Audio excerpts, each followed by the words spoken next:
Savā finiša taisnē iegājuši notikumi Latvijas telefutbola čempionātā. Sāksies fināla sērija un tās stats nav līdz silties. Galvenie varoņi, futbola klubi Nikars un Raba, sērija uzsāk 6. aprīlī, tiekoties Olimpiskā sporta centra zālē.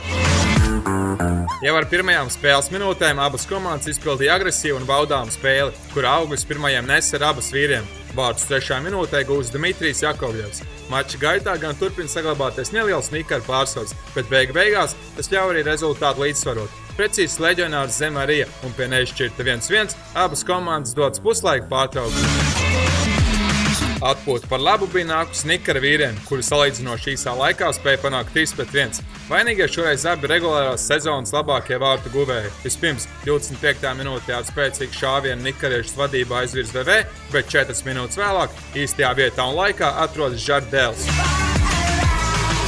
Lai saglābtu spēli, Raba jau 33. minūtē liek visas kārtas galdā, mainot vārdsargu pat 5. laukuma spēlētāju. Risks attaisnojās. 35. minūtē bumbu zem vārtu augšējā pārlikņa triec Konstantīns Zabarovskis, bet tikai 2 minūtes vēlāk precīzi ir rabietis Dmitrijs Zabarovskis.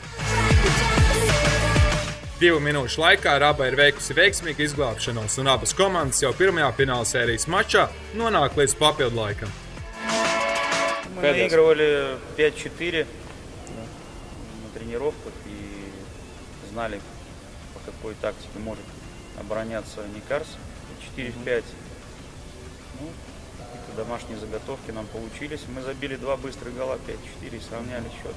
Futsal is this, when you think that we will win, they come and make 1 or 2 or 3 goals. Futsal is fast, that's why I like too much. Gan pirmajā, gan otrajā 5 minūtē abas komandas apmainās bīstamiem uzbrukumiem. Tomēr gluži kā labā trilerī, arī šajā mačā viss izšķirās pēdējos mirkļos. Izšķirošais vārds pieder vēl vienam Nikara leģionāram. 42 sekundes līdz papildu laika beigām pašā uzbrukuma smailē izvirzās brazīlietis Daniels un savu iespēju izmanto. Lai arī noslēdzošajā sekundēs cenšas Raba vīri, tomēr viņiem neizdodas mača likteni izmainīt. Kā norāda abu komandu spēlētāji un treneri, nekādu pārsteigumu pretinieku spēlē nav bijis. Fināla sērija laiks, kad atrādīt visas sezonas laikā iespēlēto. Мы долго готовились к этим матчам. В принципе, весь сезон шли именно к финалу. И, в принципе, знали, что будем играть именно с Рабой, поэтому, наверное, сюрпризов не было. Уже давно знакомы с ним. Именно в этой игре ничего особенно нового мы не увидели. Мы были готовы ко многим моментам, которые уже они делали.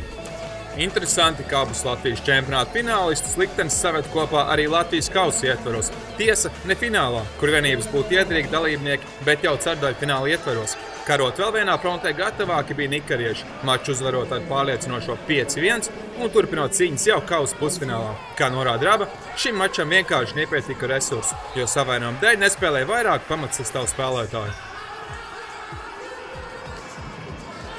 Но увидев, что команда Никарс настроена выиграть этот кубок и играла, в принципе, основным составом, у нас тоже, к сожалению, команда не имеет такого запасного количества игроков. Atgriežoties pie pirmā fināla sērijas mača, tas pamatot ļāvis cerēt uz garu un spraigu sēriju. Lūkojoties uz nākamo spēli, abas komandas izceļ svarīgākos aspektus. Очень важен будет первый гол. Кто его забьет, у того будет психологическое преимущество. И как и предыдущая игра нам показывает, что на второй команде немного сложнее после пропущенного гола отыгрываться. At this moment of the season, we can change little details. No. If you don't work, we don't have a good work. All the season is not at this moment that we can change big details. But we are ready for the game. We are ready for fight again. It will be a nice game. Who will go to Jelgava to watch this game? He will be very happy. Kurš būs gatavāks cīnīties, varēsim vērot jau šo svētdienu, kad abas vienības tiksies Jelgavas Olimpiskā centra telpās. Mača sākums 12:30 un arī šo maču tiešraidē piedāvās Best for Sport TV.